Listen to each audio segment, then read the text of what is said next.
We begin with issue number one for voters in the U.S., the economy. Vice President Kamala Harris just laid out her proposals aimed at helping struggling Americans pay their bills, a pitch she made in the battleground state of North Carolina. So in the weeks to come, I will address in greater detail my plans to build an opportunity economy. And today, I will focus on one element that's on the minds of many Americans as they pay their bills at the kitchen table or walk the aisles of a grocery store. And that is lowering the cost of living.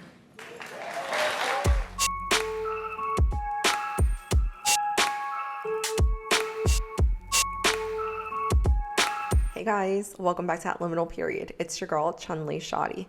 So I've mentioned to you guys that I'm still a little unclear as far as where Kamala Harris stands on certain policies. And the reason for that is because she's been very vague as far as the details goes.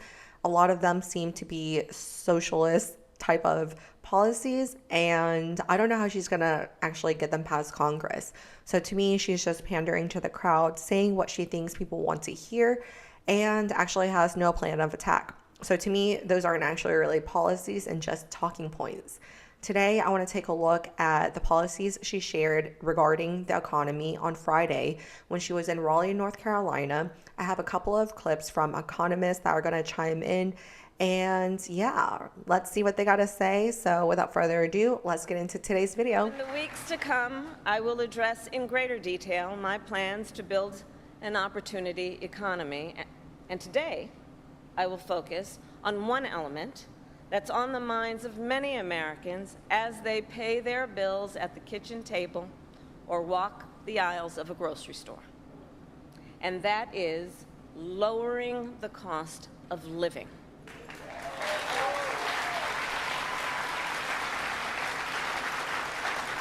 As president, I will take on the high costs that matter most to most Americans, like the cost of food.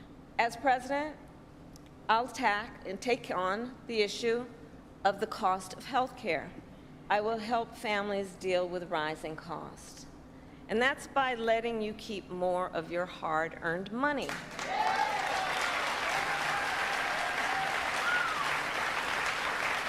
Under my plan, more than 100 million Americans will get a tax cut, and we will do this by restoring two tax cuts designed to help middle-class and working Americans: the Earned Income Tax Credit and the Child Tax Credit. As we see it, Harris articulated basically four big policies last week, which all tell us something about her economic policy platform more generally. The first of these was to do with medical costs, or more specifically, how to lower them. Here, Harris wants to accelerate and expand a Biden administration effort allowing Medicare and other federal programs to negotiate with drug makers to lower the cost of prescription medication. This is sort of what happens in the UK with the NHS, and the thinking here is that the federal government will be able to negotiate the lowest cost from drug makers, because the size of a Medicare contract will incentivize drug makers to lower their prices. Harris hopes that these measures will cut the cost of some of the most expensive and most commonly used drugs by as much as 80%, starting in 2026. Harris also said that she wants to cancel a further $7 billion of medical debt for up to 3 million Americans. Harris's second policy of note relates to support for families. Specifically, Harris wants to restore a COVID-era $3,600 per child tax credit and introduce a new $6,000 tax credit for the first year of a child's life. Now, these policies should go down well with the electorate, both because, well, who doesn't like tax credits? But also because there's a growing sense that having children is becoming too expensive in America. Harris's third policy is about food prices. Here, she's promising to send Congress proposed federal limits on price increases for food producers and grocers to combat what she describes as price gouging. This is perhaps a policy that's attracted the most attention in the media, and most of it's been negative. Outlets like the Washington Post have dismissed the policy as an ineffective gimmick, arguing that price controls don't actually bring down prices, but just lead to shortages. Now, we're not going to get into this in too much detail here, but there are basically two relevant questions. First, have corporations used rising inflation expectations to increase prices disproportionately? And second, do price controls work to prevent this? With regard to the first question, there is some evidence, much of it compiled by an economist called Isabella Weber, that at least the large corporations have used the general uptick in inflation to justify price rises, even for goods that aren't directly affected by inflation.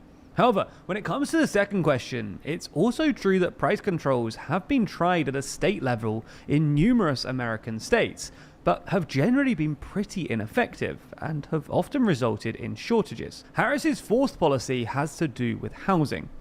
While Harris has proposed some demand-side remedies to America's housing crisis, including up to $25,000 in direct support and a $10,000 tax credit for first-time buyers, most of her political attention here is focused on supply-side measures, aimed at increasing house building.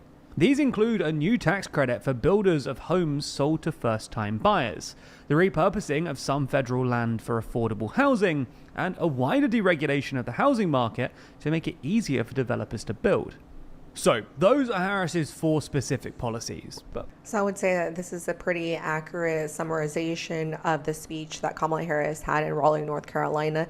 I did spend the 30 minutes to watch that speech in its entirety, and it was very vague. And that's why I say I don't understand the position, because all of this is just good talking points. I need to understand the details on how you're actually going to plan on accomplishing it. Okay? Because it sounds like you're lowering the cost of everything and you're saying that it's not going to cause any inflation. Well, we know that you can't just print money. Like, the dollar has already been weakened. But anyways, the next clip is going to be from the economist Sowell, and he's going to talk about price fixing and the impact that is going to have on the economy when the government intervenes. Many of the cant words of politics are simply evasions of reality.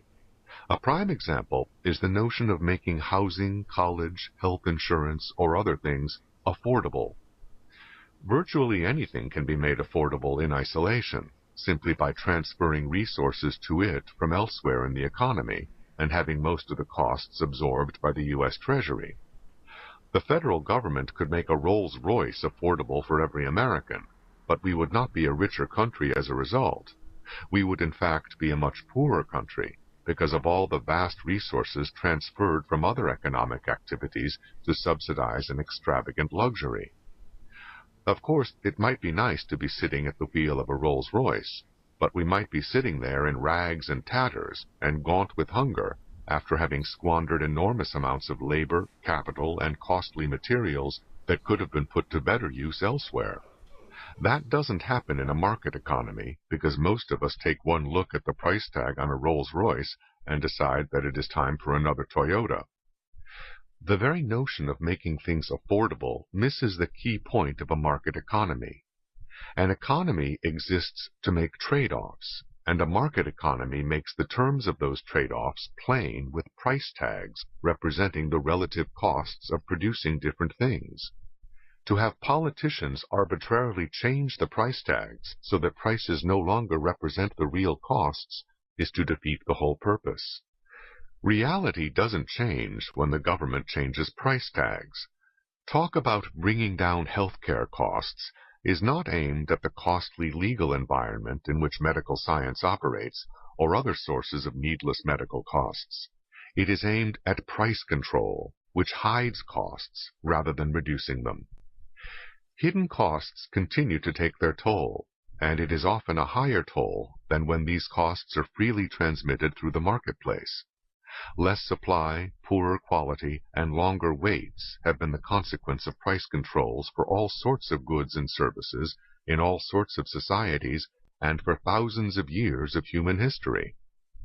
Why would anyone think that price controls on medical care would be any different, except for being more deadly in their consequences? Good point. You have been sharply critical of the Biden administration and some of the Harris proposals when you feel like it's merited. One of them being what has been a focal point of what they've been talking about this week, which is a quote-unquote federal ban on price gouging. Donald Trump has called it communist, as prices will come down quickly if he's elected. I think I'm trying to think in economic history which you both know far better than me, but I think yesterday was the 53rd anniversary of President Nixon announcing federal wage and price controls. Didn't work.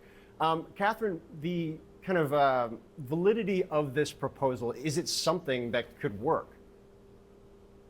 I don't exactly know what she's even proposing with this anti-price gouging idea. Nobody can define price gouging. It's like porn. I know it when I see it, as the famous line goes, which is part of the problem here. So we don't really know what she's proposing. The fact sheet that the campaign put out a few days ago had a lot of things that I found quite disturbing, that indicated the template for this proposal would be something like the legislation Kamala Harris sponsored in 2020 with Elizabeth Warren, and that Elizabeth Warren has since reintroduced this year in a slightly different form, that would essentially look like price controls. Listen to what Kentucky Democrat Governor Andy Beshear had to say about Kamala Harris's price-fixing proposal. This isn't about trying to price fix. It's just making sure that the economy is operating the way it should, that this is really supply and demand, which we all respect. It's just making sure that coming out of the pandemic or in difficult times that people aren't increasing the price of food just to make a bigger profit. All it is making sure that capitalism stays within the guardrails, and it's not new. We've been doing this in the States for a long time. Kevin O'Leary joins me now. I got a feeling, Kevin, that you really don't agree with that, do you? No, I don't. And I have to look at it through the lens of an investor. I have to invest regardless of who's in the White House. So I really perk my ears up, Stuart, when I hear policy, as I did out of Raleigh this weekend. I've spoken with dozens of investors, and we're quite shocked.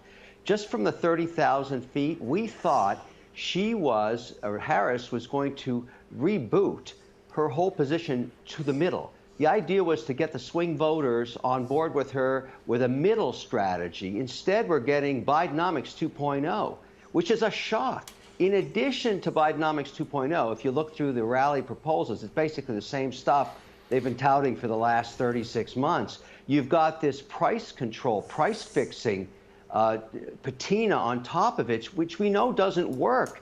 If you go back to the 70s when we tried this in the U.S., it was a disaster. Look at Venezuela today, or North Korea, or the old USSR tried this. It leads to black markets. It leads to a complete loss of freedom of goods and a breakdown of distribution. I mean, this is a really, really bad idea. And I'm so shocked that she's doing it. We're all shocked. We can't believe this is the platform. We're almost stunned, because this leads to a position of just saying, well, you're getting the same thing you had. And Bidenomics as a brand is toxic waste to the swing voter. It's associated with inflation. All of these ideas are very inflationary. Harris singled out supermarkets and grocery stores.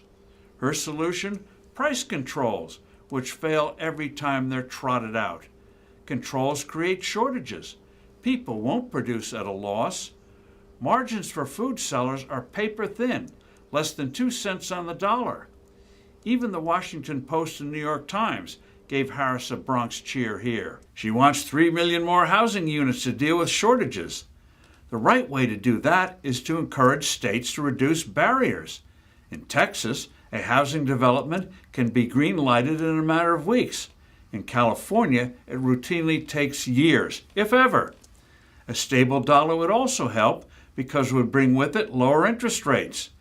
Instead, Harris wants a $25,000 subsidy for first-time home buyers, which will simply raise housing prices. Also, the Biden-Harris team is egging on government and government-related agencies to recklessly lower standards for mortgages. We saw where that led in the economic disaster of 2008. Naturally, Harris's affinity for price controls includes imposing national caps on how much rents can be raised. Experience repeatedly exposes how such schemes lead to shortages and maintenance issues. Harris proposed almost doubling child tax credits and a $6,000 credit for firstborn kids. Both are Trojan horses for a national guaranteed income plan, where you get money whether you're working or not. Also, the Biden-Harris plot for putting price controls on drugs is proceeding apace, which is already slowing investment in research and development for new life-saving, life-enhancing medicines and devices. Under a Harris administration, government spending will balloon even more, depriving the economy of productive resources.